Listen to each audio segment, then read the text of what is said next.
দর্শক, রংপুর জেলা প্রশাসকের কার্যালয়ের সামনে আছেন আমাদের সহকর্মী শাহ বায়াজিদ। সরাসরি তার কাছে যাব। বায়াজিদ, ভোটের ফলাফল সংগ্রহ ঘিরে আপনার কাছে আসলে কি ধরনের তথ্য রয়েছে একটু যদি জানান।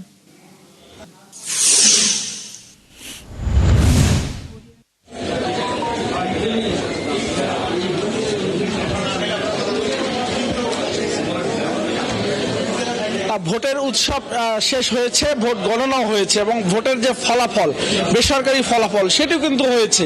রংপুরের যে 6টি সংসদীয় আসন, সেই 6টি সংসদীয় আসনে 6 জন 11 দলীয় জোটের প্রার্থী তারা কিন্তু বেসরকারিভাবে বিজয়ী হয়েছে।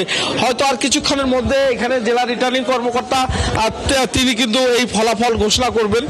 এখানে রংপুর 1 আসনে জামাতের প্রার্থী রায়হান সিরাজি তিনি বেসরকারিভাবে নির্বাচিত হয়েছেন এবং রংপুর 2 আসন যেখানে এটিএম আজহারুল ইসলাম যিনি জামাত নেতা, জামাতের কেন্দ্রীয় নায়েবে আমির, তিনি জয়লাভ করেছেন এবং এখানে রংপুর 3 সদর আসন যেটি জিএম কাদেরের আসন, সেই জিএম কাদেরের আসনেও কিন্তু জয়ী হয়েছেন জামাত।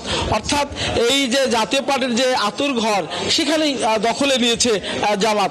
আমরা এই মুহূর্তে একটু কথা বলতে চাই রংপুর মহানগর জামাতের যিনি সেক্রেটারি আমরা আনোয়ারুল ইসলাম কাজল, আপনার কাছে জানতে চাইবো এই যে 6টি সংসদীয় আসনে আপনার ভূমিধস বিজয় হলেন, তো এ বিষয়ে কি বলবেন এবং পরবর্তীতে আপনারা কিভাবে কাজ করবেন?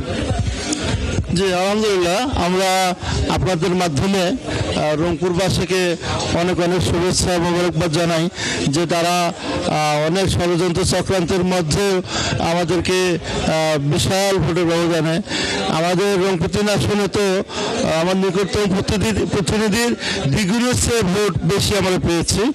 বলতে গেলে সকল প্রার্থী যা ভোট পেয়েছে তার চেয়ে আমরা বেশি ভোট পেয়েছি। তো কাজ তো আমরা ইনশাল্লাহ আমাদের পরিকল্পনা আছে, কাজ যে সমস্ত আমরা ইতিপূর্বে আমরা যে সমস্ত নির্বাচনী স্তরে উল্লেখ করেছি সেই কাজগুলো পর্যায়ক্রমে অবশ্যই করার চেষ্টা করব। বুঝটা শুনছিলেন জামাত নেতারা বলছিলেন যে তারা পর্যায়ক্রমে এখানে কাজ করবে। একটি বিষয় আপনাকে তথ্য দিয়ে রাখি, রংপুরের যে 4 আসন যেখানে হেভিওয়েট প্রার্থী এনসিপির আক্তার হোসেন তিনি কিন্তু সেখানে ভরসা পরিবারের সন্তান এমদাদুল হক ভরসা যিনি ধানের শীষ প্রতীক নিয়ে নির্বাচন করছেন। ধন্যবাদ বায়াজিদ আপনাকে। দর্শক, জেলা প্রশাসকের রংপুর জেলা প্রশাসক কার্যালয় থেকে আমাদের সাথে যুক্ত হয়েছিলেন সহকর্মী শাহ বায়াজিদ।